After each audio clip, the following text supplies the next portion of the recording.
How do those in the helping professions, so often exposed to the worst in life, maintain a positive outlook?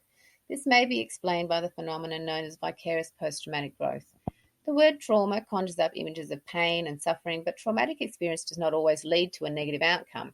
There is a positive effect coined post-traumatic growth, and it manifests by way of changes made to self-concept, personal relationships, and one's general philosophy on life as a result of traumatic experience.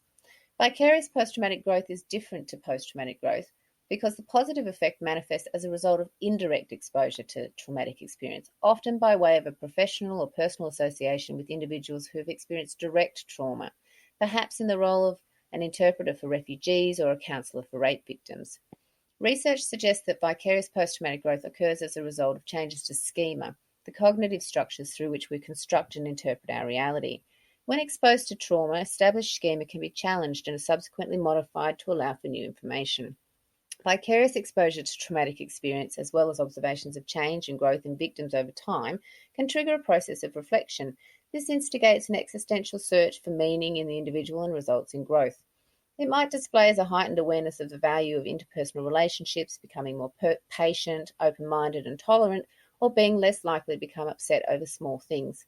Unique to vicarious post-traumatic growth is a sense of professional competence. Several key factors determine the likelihood of vicarious post-traumatic growth occurring. Unsurprisingly, they are emotionally charged and involve both deep connection and some suffering. The most significant predictor of positive change is the therapeutic bond and empathetic engagement. Distress is an important element and must be experienced and explored to achieve growth. In a therapeutic relationship, counsellors may find themselves mirroring the intrusive thoughts and negative feelings of their clients, which compels contemplation. In this way, they make meaning from events and rebuild or reinterpret their view of the world. Therapists who have previously participated in personal therapy demonstrate significantly higher levels of growth than those who have not, as do older practitioners and those with a high sense of coherence.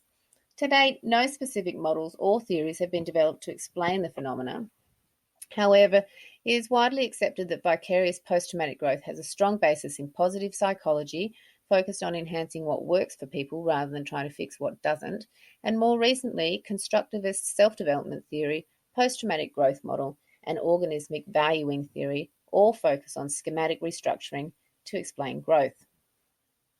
To answer our original question, a positive outlook is maintained as a result of exposure to traumatic experience because it inspires reflection and leads us to question our beliefs about self and the world around us. It must involve an element of suffering, but growth is the silver lining.